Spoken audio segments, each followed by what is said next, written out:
What's happening, y'all, boys and girls? Alex here. Just got out of the Line 2 subway at Donland Station, where I did a video exploring the station yesterday, and it is the height of afternoon rush hour here in the east end of the city. Today being Thursday, March the 19th, 2026, the last day of winter. And it's very slightly chilly outside, but for the most part, temperatures are not so bad. It's around let's say 7 degrees Celsius, and it's been yet another productive day. Today I'll tell you about what I did in a little bit.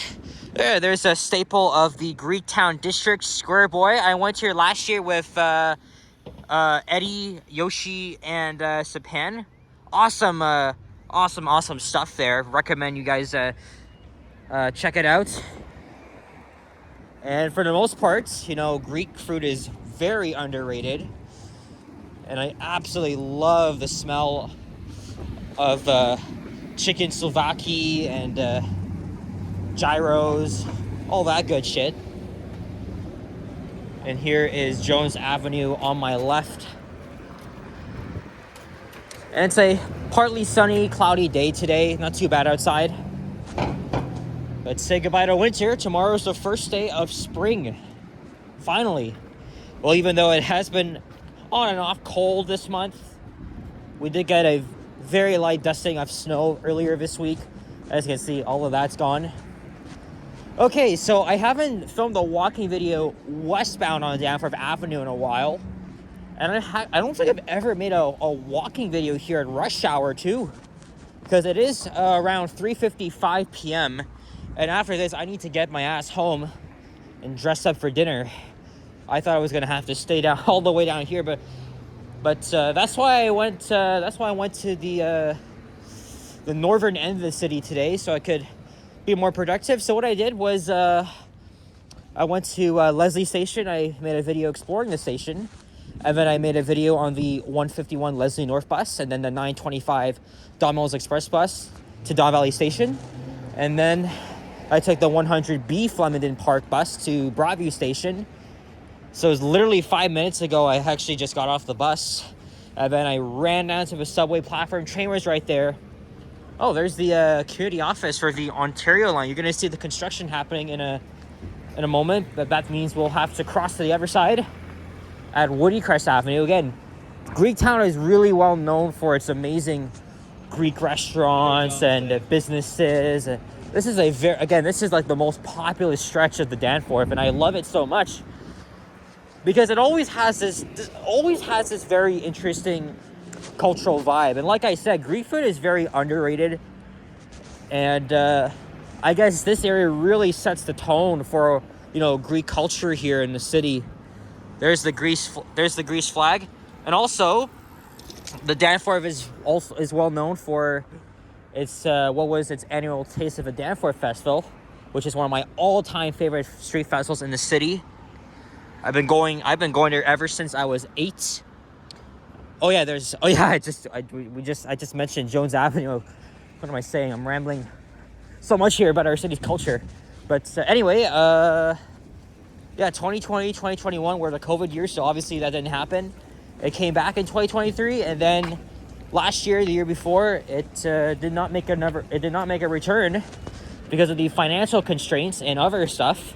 But then last month, I heard that Doug Ford and Olivia Chow were speaking at a press conference. One of them was mentioning that they missed Taste of Danforth. Someone's like, yeah, in the background. And then the BIA, the chairman of the Danforth BIA said that they are bringing it back. So I think it's August 6, 7. I don't know. I could be wrong. I don't think it is 6, 7, but it's around then. I think it's the first weekend of August. And we're approaching the future site of the Pape station on the Ontario line. But again, Metrolinx does whatever the hell they want. They want to overbuild their stations just like they already did with Line 5. And they had to tore down numerous businesses along this block here just so they could build a giant ass entrance, which again, it's a huge waste of money and real estate space, you know, all that bullshit and stuff, but whatever. Of course, they're going to probably use the whole minimalistic design that they've used for the Line 5 stations.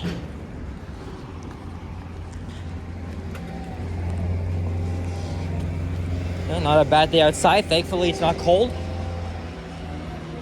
So yeah, just like yesterday, 3 bus ride videos.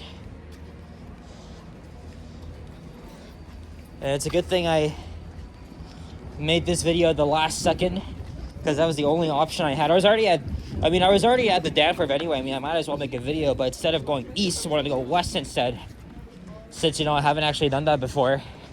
And especially at a time where it's also pretty busy, because it is rush hour. And I was on the 100 Flemington Park on my way down here, even though the easiest way for me would have been to take the freaking 72 all the way down. Yeah, all the way down here to Pape Station. You know, last month I took the 72 around like, what, 4:10? And it was very busy heading through the Thorncliffe Park here. It's a really dense neighborhood, lots of schools in the area, and there are a lot of people picking up their children, so it just created a lot of traffic. Same thing for Overlea Boulevard, which is like a major stretch. And of course, the impending Ontario line construction. And I was kind of worried that it would be the same exact thing, because the 100 does go through that same area, except it doesn't detour through Thorncliffe Park Drive like the 72 does. I mean, I was able to complete the 72 at a less busier time. However, going through here was a freaking breeze, because it is March break for a lot of students, so they're off school. But what they're saying, even though we did stop at many red lights, it was actually pretty good. We were moving very well along the whole route, especially through Flemington, especially through the Flemington Park neighborhood itself. And again, we departed Don Valley Station like around 3:10. I've been to that Starbucks before. Anyway, I'm yapping a bit about my day, and it's far from over. So after this, I'm gonna go straight home. I gotta change. Easily could have stayed down here, but where I'm going for dinner, we're celebrating a friend of a friend's birthday that's not part of a YouTube group. Nope, my mom's gonna be there, so we're going to the Lobster Burger Bar at King and Simcoe. So right downtown. Chances are I might be back there tomorrow, because I kind of want to go to Comic-Con tomorrow. Never been there before. I know Sapan said he's going, so we're gonna try and meet up. I just have to get the tickets right. And here is Carlaw Avenue. So after that, I'm just gonna head home. Should take me about less than 30 minutes or so. No big deal at all. Really, I'm just fine with going home, because I already thought of like going home to change, because we are going to a nice restaurant. So yeah, because I'm wearing like our Toronto Raptors hoodie, because they did destroy the Chicago Bulls last night.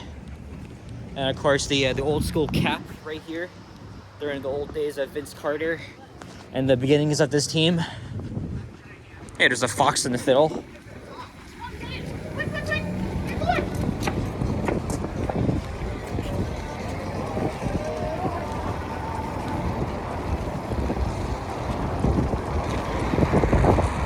There's Logan Avenue up ahead. Maybe a jack band will cross to the north side, because obviously the subway will be on the north side. I should also mention too, you know, the subway construction of the Bloor Danforth line, right? Line 2 opened 60 years ago. When they built the Yonge Street subway, half of it was built directly below Yonge Street using the tunneling method known as the cut and cover. At the time, it was less expensive, and it was a bit of an easier way to build subway tunnels, and that's why many of the stations are shallow. However, it wasn't without its disruptions to vehicular traffic and businesses. And so when they were debating if they should build a Queen subway or a Bloor Danforth subway, and eventually Line 2 was favored over Queen for some reason, but it was good in the end. Well, that was was because they, you know, this part of the city at the time in the 1960s was still growing, and it's of course they didn't want to interfere with Queen because Queen Street was already dense itself. So, yeah, they came here instead. And well, I wanted to I said I was gonna cross over at Jackman, but I think here's better because I really do like this space here. There's people here because I don't want to linger around here. But instead of just digging up the whole street, disrupting the road, the whole road and all the businesses, they decided to do another strategy, still using the cut and cover method, but by tunneling the subway only a block north of here. So that means the TTC, I actually learned about this in my transportation geography class last week because we were discussing different tunneling methods. So, oh boy, lots of activity here, but look at over this. I'm sorry, what am I saying? There's a new Tim Hortons here. I'm pretty sure I was walking around here off camera sometime very recently, and then I noticed this place here. Authentic Massini. Oh yeah, this is a very popular place. It used to be on this side here, and then it closed and relocated here. I want to go to this place sometime. Now here's a new Tim Hortons. I'm a little bit hungry. Maybe I'll stop in there and grab something to eat or drink. See if I can get some rolls before they expire. I'll be right back. 5 minutes later. They always have these little symbols of our country in most modern Tim Hortons. So, never really special, but it looks pretty cool. Anyway, I just had a chocolate chip muffin. And, yeah, so moving on here. So yeah, I was talking about the construction for the Bloor Danforth subway. They had to build it a block north of here, and it literally had to acquire all these homes here. But it's better than having to disrupt a major street for subway construction. And then, of course, you know, for future subway projects, they decide to use the tunnel boring machines because you know it's less disruptive to the streets, right? They did it with line 4 and line 5. Hey, here's a story. I think my parents went here once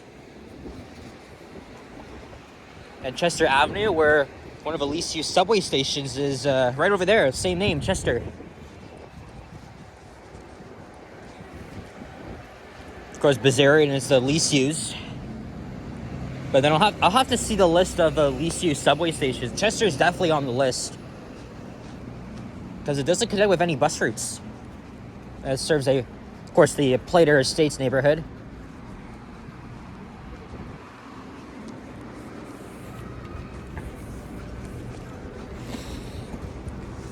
Oh, that's cute. Oh yeah, I forgot to even mention. I know I'm a day late, but yesterday's Transit Operator Appreciation Day. Actually, rather a Transit Worker Appreciation Day, because that goes to everybody that works in the transit sector. Oh, there's that guy again. I didn't know he performs here. Normally when I see him, he's always at Dundas or Bloor Young stations. Right out here.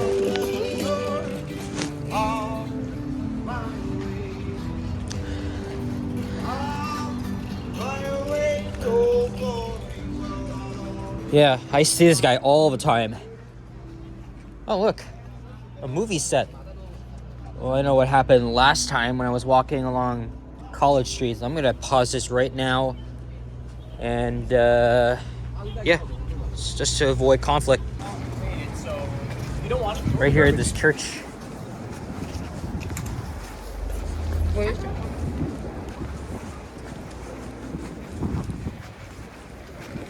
Yeah, huge thank you to all the operators, mechanics for your dedication, your hard work. I know your jobs are not easy. My uncle has been working for the TTC for 26 years. His job as a bus driver was really hard. and now he's he's working on line 2, and I've seen him a couple times in the past year and a half. But yeah, you guys really do a great job. You're really doing your best keeping our city moving 24/7. Transit control does not get my respect because they just stall. They just like stall, right? They're not really good at communication. They tell operators to do weird things, hold the train at a tunnel without clear explanation. Okay, I know things happen. But another friend of mine has also told me that they order the trains to go at like certain speeds during the winter. And also, he was telling me that there should be like an arbitrary ban on speed restrictions unless like, they absolutely have to. I mean, there's not really much speed zones in the system anymore, but it was really annoying having to go through them last year and the year before. I mean, transit control is like the brain of how the system operates, right? They operate the signals, they control the trains on line 1, they monitor everything, all the situations and stuff. But they really do not do a good job at communication. So if anything, it's not the operator's fault.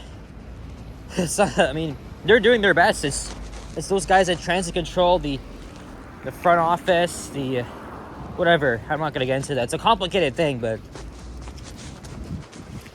appreciates even having like small chats with operators about my hobby, my passion for transit, and everything. It's amazing. There's the Danforth Music Hall.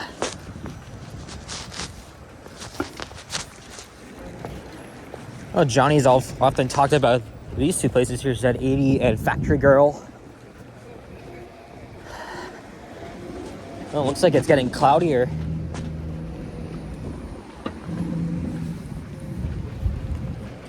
Now we're making our way back to Broadview Station, where I was half an hour ago, getting off the 100 and then taking line 2 over to where I started the video.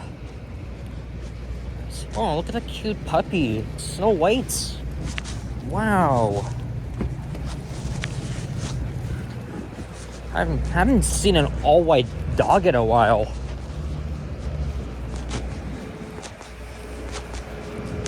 And like, again, we're just east of downtown.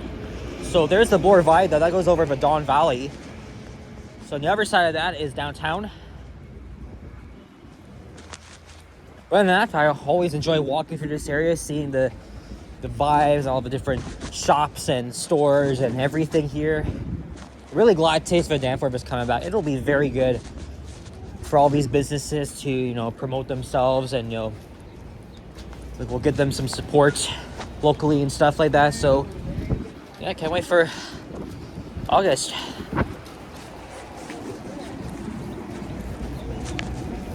Here's Broadview Avenue. So now I'm gonna go straight home and change clothes.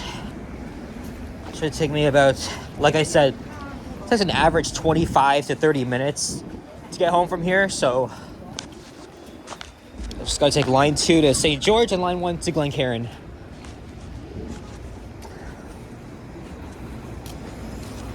They're still running replacement buses on the 504.